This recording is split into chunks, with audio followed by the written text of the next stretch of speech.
कृष्णा जय श्री हरि ओम नमः शिवाय। प्रिय भक्तजनों, आज बृहस्पतिवार के दिन आप बृहस्पति देव की बड़ी ही दुर्लभ कथा सुनेंगे। इस कथा को सुनने से भक्तों की सभी मनोकामनाएं भगवान बृहस्पति देव की कृपा से पूर्ण हो जाती है। तो आइए बड़े ही श्रद्धा और प्रसन्नचित मन से इस कथा को सुनते हैं। भारतवर्ष में एक प्रतापी और दानी राजा राज्य करता था। वह नित्य गरीबों और ब्राह्मणों की सहायता करता था। यह बात उसकी रानी को अच्छी नहीं लगती थी।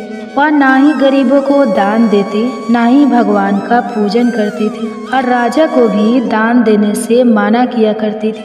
एक दिन राजा शिकार खेलने वन को गए हुए थे तो रानी महल में अकेली थी। उसी समय एक दिन राजा शिकार खेलने वन को गए हुए थे तो रानी महल में अकेली थी। उसी समय बृहस्पति देव साधु वेश राजा के महल में भिक्षा लेने के लिए गए और भिक्षा मांगी तो रानी ने भिक्षा देने से इनकार कर दिया और कहा, हे साधु महाराज, मैं तो दान पुण्य से तंग आ गई हूँ। मेरा पति सारा धन लुटाते रहते हैं। मेरी इच्छा है कि हमारा धन नष्ट हो जाए, फिर ना रहेगा बांस ना बाजेगी बंसुरी। साधु ने कहा, देवी तुम तो बड़ी विचित्र हो। धन और संतान तो सभी चाहते हैं, पुत्र और लक्ष्मी तो पापी के घर भी होने चाहिए। यदि तुम्हारे पास अधिक धन है तो भूखों को भोजन दो, प्यासों के लिए प्याऊ बनवाओ, मुसाफिरों के लिए धर्मशालाएं खुलवाओ। जो निर्धन अपनी कुंवारी कन्याओं का विवाह नहीं कर सकते उनका विवाह करा दो। ऐसे और कई काम है जिनके करने से तुम्हारा यश लोक और परलोक में फैलेगा। परंतु रानी पर उपदेश का कोई प्रभाव नहीं पड़ा। वो बोली, महाराज आप मुझे कुछ ना समझाए। मैं ऐसा धन नहीं चाहती जो हर जगह बांटती फिरूं।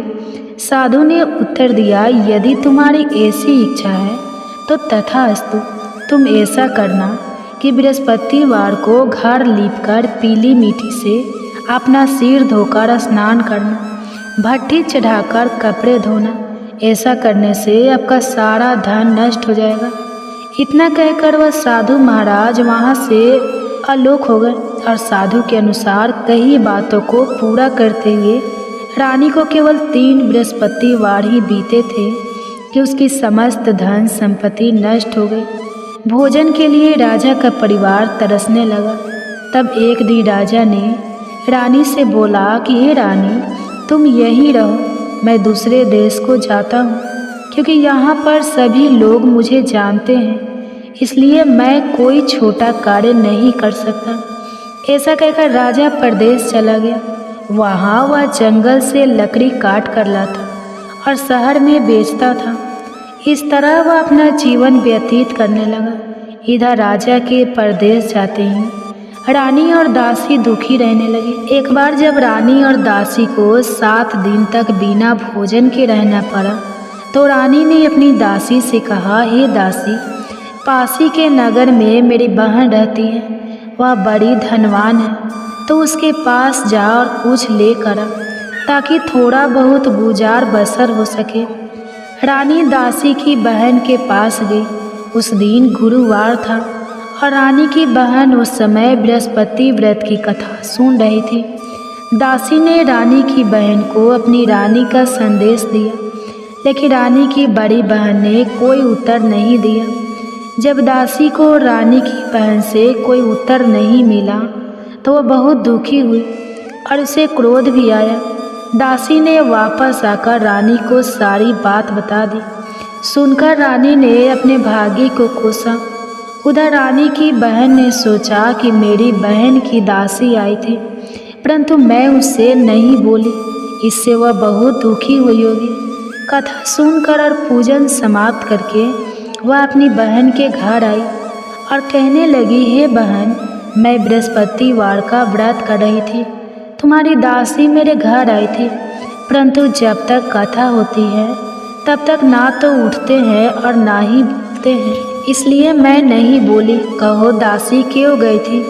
रानी बोली, बहन तुमसे क्या छुपाओ, हमारे घर में खाने तक को अनाज नहीं था। ऐसा कहते कहते रानी की आंखें भर आई। उसने दासी समेत पिछले 7 दिनों से भूखे रहने तक की बात अपनी बहन को विस्तार पूर्वक सुना दी। रानी की बहन बोली, देखो बहन, भगवान बृहस्पति सबकी मनोकामना को पूर्ण करते हैं। देखो शायद तुम्हारे घर में अनाज रखा हो।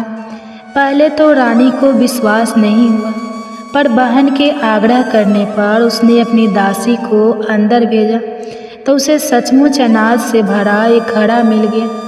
यह देखकर दासी को बड़ी हैरानी हुई। दासी रानी से कहने लगी, हे रानी, जब हमको भोजन नहीं मिलता तो हम व्रत ही तो करते हैं, इसलिए क्यों ना इनसे व्रत और कथा की विधि पूछ ली जाए ताकि हम भी व्रत कर सके। तब रानी ने अपनी बहन से बृहस्पति व्रत के बारे में पूछा। उसकी बहन ने बताया, बृहस्पतिवार के व्रत में चने की दाल और मुनक्का से विष्णु भगवान का केले की जड़ में पूजन करें तथा दीपक जलाए, व्रत कथा सुने और पीला भोजन ही करें। इससे बृहस्पति देव प्रसन्न होते हैं।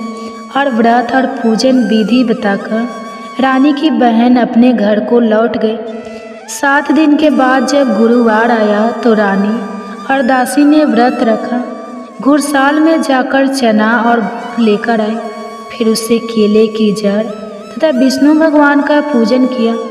अब पीला भोजन कहाँ से आए, इस बात को लेकर दोनों बहुत दुखी थी, क्योंकि उन्होंने व्रत रखा था, इसलिए बृहस्पति देव उनसे प्रसन्न थे। इसलिए वे एक साधारण व्यक्ति का रूप धारण करके 2 थालों में सुंदर पीला भोजन दासी को दे गए। भोजन पाकर दासी बहुत प्रसन्न हुई और फिर रानी के साथ मिलकर भोजन ग्रहण किया। उसके बाद वे सभी गुरुवार को व्रत और पूजन करने लगे। बृहस्पति भगवान की कृपा से उनके पास फिर से धन संपत्ति आ गई, परंतु रानी फिर से पहले की तरह आलस्य करने लगी। तब दासी बोली, देखो रानी, तुम पहले भी इस प्रकार आलस्य करती थी। तुम्हें धन रखने में कष्ट होता था, इस कारण सभी धन नष्ट हो गया, और अब जब भगवान बृहस्पति की कृपा से धन मिला है तो तुम्हें फिर से आलस्य होता है। रानी को समझाते हुए दासी कहती है कि बड़ी मुसीबतों के बाद हमने यह धन पाया है, इसलिए हमें दान पुण्य करना चाहिए, भूखे मनुष्य को भोजन कराना चाहिए और धन को शुभ कार्यों में खर्च करना चाहिए, जिससे तुम्हारे कुल का यश बढ़ेगा, स्वर्ग की प्राप्ति होगी और प्रीत प्रसन्न होंगे। दासी की बात मानकर रानी अपना धन शुभ कार्यों में खर्च करने लगी, जिससे पूरे नगर में उसका यश फैलने लगा। उधर एक दिन राजा दुखी होकर जंगल में एक पेड़ के नीचे आसन जमाकर बैठ गया। वह अपनी दशा को याद करके व्याकुल होने लगा। बृहस्पतिवार का दिन था। एकाएक उसने देखा कि निर्जल वन में एक साधु प्रकट हुए। वह साधु वेश में स्वयं बृहस्पति देवता थे। लकड़हारे के सामने आकर बोले, हे लकड़हारे, इस सुनसान जंगल में तो इतना चिंता मग्न क्यों बैठा है? लकड़हारे ने दोनों हाथ जोड़कर प्रणाम किया और उत्तर दिया, महात्मा जी, आप सब कुछ जानते हैं, मैं क्या कहूँ? यह कहकर रोने लगा और साधु को अपनी आत्मकथा सुनाई। महात्मा जी ने कहा, तुम्हारी स्त्री ने बृहस्पतिवार के दिन बृहस्पति भगवान का निरादर किया है, जिसके कारण रुष्ट होकर उन्होंने तुम्हारी यह दशा कर दी। अब तुम चिंता को दूर करके मेरे कहने पर चलो तो तुम्हारे सब कष्ट दूर हो जाएंगे और भगवान पहले से भी अधिक संपत्ति देंगे। तुम बृहस्पतिवार के दिन कथा किया करो। 2 पैसे के चने मुनक्का लाकर उसका प्रसाद बनाओ और शुद्ध जल से लोटे में शक्कर मिलाकर अमृत तैयार करो। कथा के पश्चाताप अपने सारे परिवार और सुनने वाले प्रेमियों में अमृत और प्रसाद को बांटकर खुद भी ग्रहण करो। ऐसा करने से भगवान तुम्हारी सब मनोकामनाएं पूरी करेंगे। साधु के ऐसे वचन सुनकर लकड़हारा बोला, हे प्रभु, मुझे लकड़ी बेचकर इतना पैसा नहीं मिलता जिससे भोजन के उपरांत कुछ बचा सकूं। मैंने रात्रि में अपनी स्त्री को व्याकुल देखा है। मेरे पास कुछ भी नहीं जिससे मैं उसकी खबर मंगा सकूं, और फिर मैं बृहस्पति देव की क्या कहानी सुनूं? मुझको तो कुछ भी मालूम नहीं है। साधु ने कहा, हे लकड़हारी, तुम किसी बात की चिंता मत करो। बृहस्पतिवार के दिन तुम रोजाना की तरह लकड़ियाँ लेकर शहर को जाओ। तुमको रोज से दुगुना धन प्राप्त, जिससे तुम भली भांति भोजन कर लोगे और बृहस्पति देव की पूजा का सामान भी आ जाएगा। बृहस्पति देव की कथा इस प्रकार है, सुनो। प्राचीन काल में एक ब्राह्मण रहता था। वह बहुत निर्धन था, उसकी कोई संतान नहीं थी। उसकी स्त्री बहुत मलिनता के साथ रहती थी। वह स्नान नहीं करते, किसी देवता का पूजा नहीं करते। इससे ब्राह्मण देवता बड़े दुखी थे। बेचारे बहुत कुछ कहते थे, किंतु उसका कुछ परिणाम नहीं निकला। भगवान की कृपा से ब्राह्मण की स्त्री के कन्या रूपी रत्न पैदा हुआ। कन्या बड़ी होने पर प्रातः स्नान करके विष्णु भगवान का जाप और बृहस्पतिवार का व्रत करने लगी। अपने पूजन पाठ को समाप्त करके विद्यालय जाती तो अपनी मुट्ठी में जौ भर के ले जाती और पाठशाला के मार्ग में डालती जाती। जब ये 100 स्वर्ण के हो जाते तो लौटते समय उनको बीन कर घर ले आती। एक दिन वह बालिका सूप में उस सोने की जौ को फटक कर साफ कर रही थी कि उसके पिता ने देख लिया और कहा, हे बेटी, सोने की जौ के लिए सोने का सूप होना चाहिए। दूसरे दिन बृहस्पतिवार था। इस कन्या ने व्रत रखा और बृहस्पति देव से प्रार्थना करके कहा, मैंने आपकी पूजा सच्चे मन से की है, तो मेरे लिए सोने का सूप दे दो। बृहस्पति देव ने उसकी प्रार्थना स्वीकार कर ली। रोजाना की तरह वह कन्या जौ फैलाती हुई जाने लगी। जब लौटकर जौ बीन रही थी तो बृहस्पति देव की कृपा से सोने का सूप मिला। उसे वह घर ले आई और उसमें जौ साफ करने लगी, परंतु उसकी माँ का वही ढंग रहा। एक दिन की बात है कि वह कन्या सोने के सूप में जौ साफ कर रही थी। उस समय उस शहर का राजपूत वहां से होकर निकला। इस कन्या के रूप और कार्य को देखकर मोहित हो गया और अपने घर आकर भोजन और जल त्याग कर उदास होकर लेट गया। राजा को इस बात का पता लगा तो अपने प्रधानमंत्री के साथ उसके पास गए और बोले, हे बेटा, तुम्हें किस बात का कष्ट है? किसी ने तुम्हारा अपमान किया है अथवा और कोई कारण हो सके तो कहो, मैं वही कार्य करूँगा जिससे तुम्हें प्रसन्नता हो। अपने पिता की राजकुमार ने बातें सुनी तो वह बोला, मुझे आपकी कृपा से किसी बात का दुख नहीं है। किसी ने मेरा अपमान नहीं किया है, परंतु मैं उस लड़की से विवाह करना चाहता हूँ जो सोने के सूप में जौ साफ कर रही थी। यह सुनकर राजा आश्चर्य में पड़ गया और बोला, हे बेटा, इस तरह की कन्या का पता तुम ही लगाओ, मैं उसके साथ तेरा विवाह अवश्य ही करवा दूंगा। राजकुमारी ने उस लड़की के घर का पता बताया। तब मंत्री उस लड़की के घर गए और ब्राह्मण देवता को सभी हाल बताया।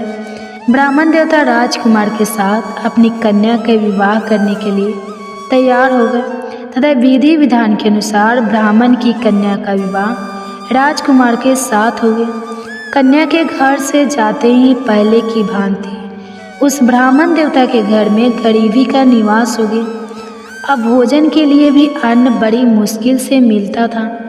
एक दिन दुखी होकर ब्राह्मण देवता अपनी पुत्री के पास गए। बेटी ने पिता की दुखी अवस्था को देखा और अपनी माँ का हाल पूछा। तब ब्राह्मण ने भी सभी हाल कहा। कन्या ने बहुत सा धन देकर अपने पिता को विदा कर दिया।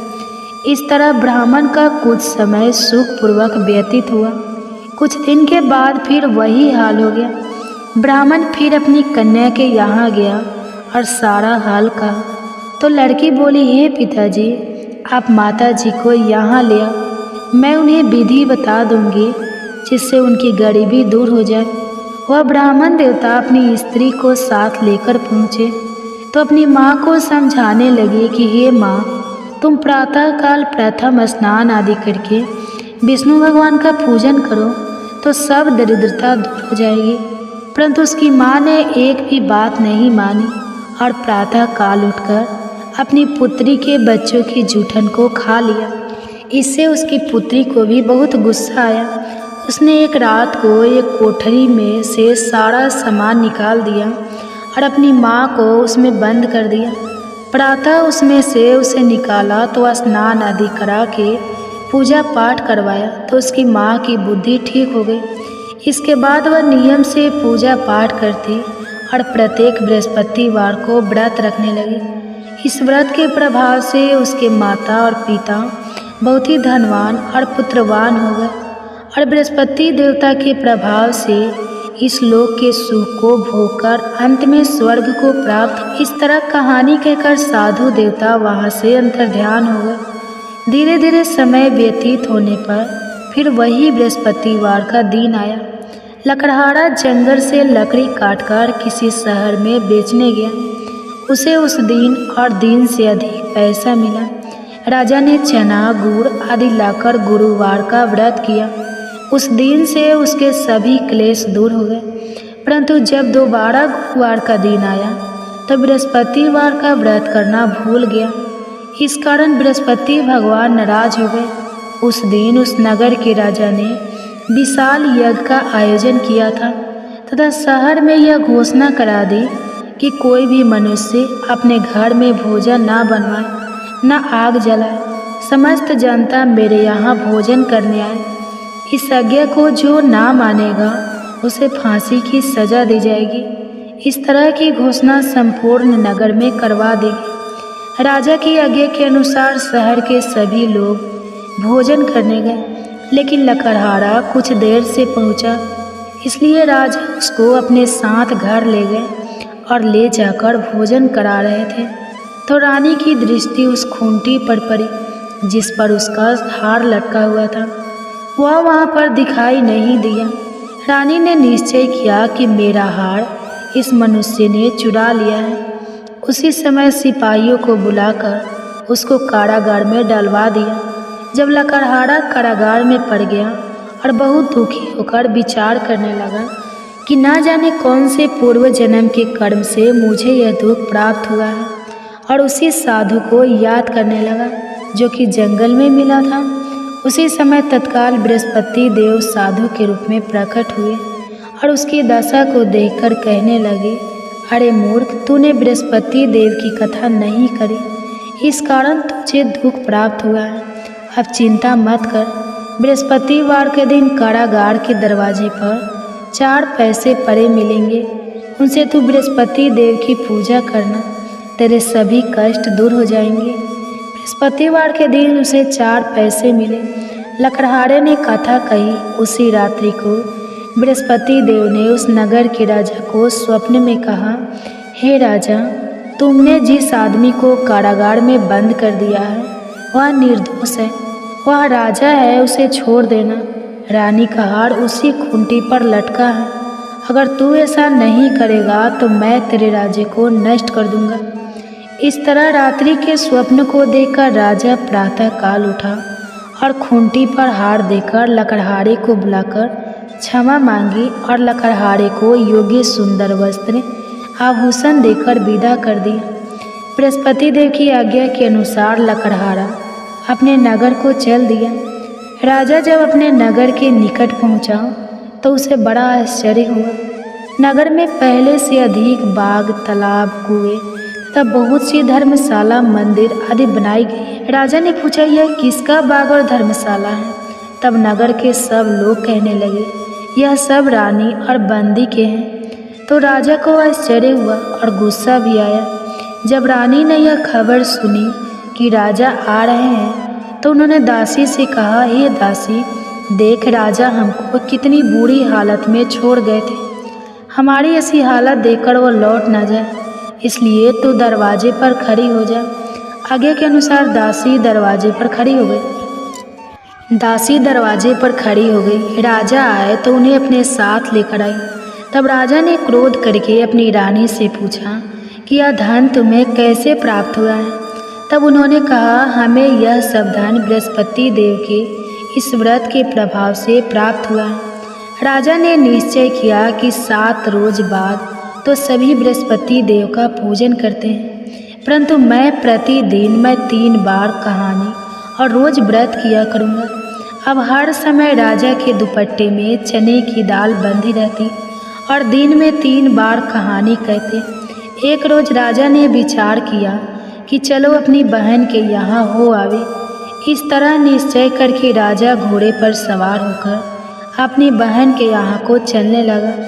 मार्ग में उसने देखा कि कुछ आदमी एक मुर्दे को लिए जा रहे हैं। उन्हें रोककर राजा कहने लगा, अरे भाइयों, मेरी बृहस्पति देव की कथा सुन लो। वे बोले, लो, हमारा तो आदमी मर गया है, इसको अपनी कथा की पड़ी है। परंतु कुछ आदमी बोले, अच्छा कहो, हम तुम्हारी कथा भी सुनेंगे। राजा ने दाल निकाली और जब कथा आधी हुई थी कि मुर्दा हिलने लगा और जब कथा समाप्त हो गई तो राम राम करके मनुष्य उठकर खड़ा हो गया। आगे मार्ग में उसे किसान खेत में हल चलाता मिला तो राजा ने उसे देखकर बोला, अरे भैया, तुम मेरी बृहस्पतिवार की कथा सुन लो। किसान बोला, जब तक मैं तेरी कथा सुनूंगा तब तक 4 हरैया जोत लूँगा, जा अपनी कथा किसी और को सुनाना। इस तरह राजा आगे चलने लगा। राजा के हटते ही बैल पछाड़ खाकर गिर गए और किसान के पेट में बड़ी जोर का दर्द होने लगा। उस समय उसकी माँ रोटी लेकर आई और उसने जब यह देखा तो अपने पुत्र से सब हाल पूछा और बेटे ने सभी हाल कह दिया। तो बुढ़िया दौड़ी दौड़ी उस घुड़सवार के पास गई और उसे बोली कि मैं तेरी कथा सुनूंगी, तू अपनी कथा मेरे खेत पर चलकर ही कहना। राजा ने बुढ़िया के खेत पर जाकर कथा कही, जिसके सुनते ही वह बैल उठकर खड़े हुए तथा किसान के पेट का दर्द भी बंद हो गया। राजा अपनी बहन के घर पहुंचा। बहन ने भाई की खूब मेहमानी की।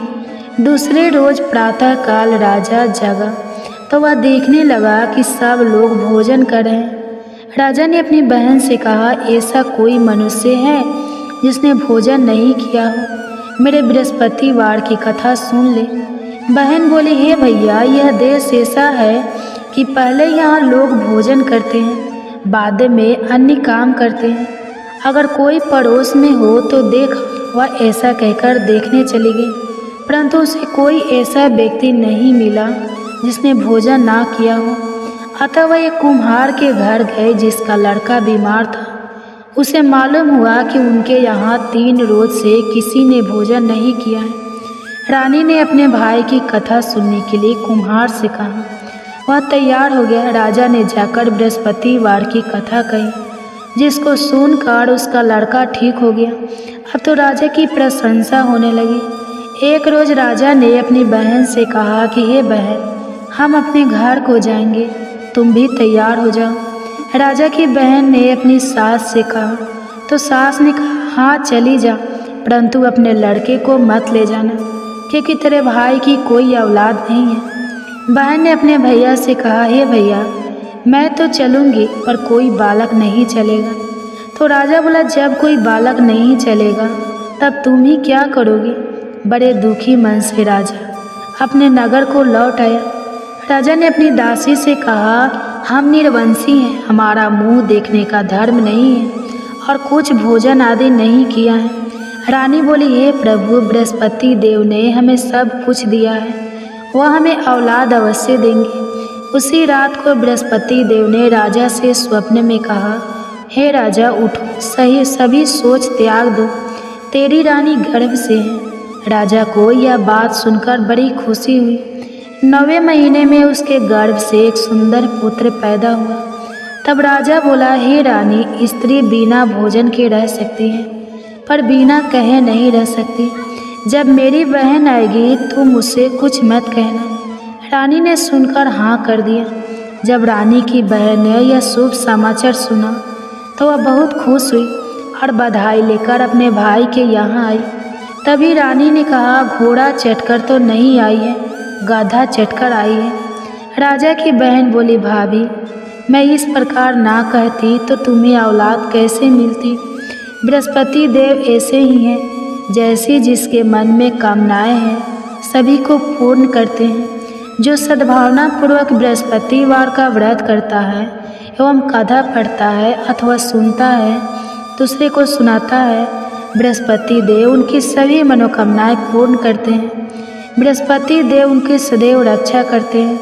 जो संसार में सद्भावना और सच्चे हृदय से बृहस्पति देव का पूजन करते हैं, उनकी सभी मनोकामनाएं उसी प्रकार पूर्ण होती हैं। जैसे राजा और रानी ने बृहस्पति देव की कथा का गुणगान किया, उनकी सभी इच्छाएं बृहस्पति देव ने पूर्ण की। मनुष्य के हृदय से उनका मनन करते हुए जयकारा करना चाहिए। तो प्रेम से बोलिए बृहस्पति देव की जय, विष्णु भगवान की जय, समस्त देवी देवताओं की जय। अब आप भगवान बृहस्पति देव की आरती श्रवण कीजिए। ओम जय बृहस्पति देवा, जय बृहस्पति देवा, छीने बीने भोग लगाऊ फल मेवा। ओम जय बृहस्पति देवा, तुम्हें पूर्ण परमात्मा, तुम्हें अंतर्यामी, जगत पिता जगदीश्वर, तुम सबके स्वामी। ओम जय बृहस्पति देवा, चरणामृते निज निर्मल, सभी पातक हरता, सकल मनोरथ दायक, कृपे करो भरता।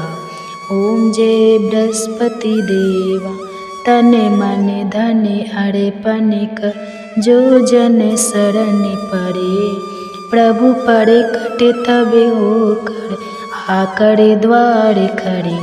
ओम जय बृहस्पति देवा, दीन दयाल दयानिधि, भक्तन हितकारी, पापे दोषी सबे हरता, भवे बंधन हारी। ओम जय बृहस्पति देवा, संकल मनोरथ दायक, सब शयन तारी, विषय विकार मिटाओ, संतन सुखकारी। ओम जय बृहस्पति देवा, जो कोई बृहस्पति जी की करे आरती, धन जन सुख सबे पालेता। ओम जय बृहस्पति देवा, जय बृहस्पति देवा। तो प्रेम से बोलिए बृहस्पति देव महाराज की जय।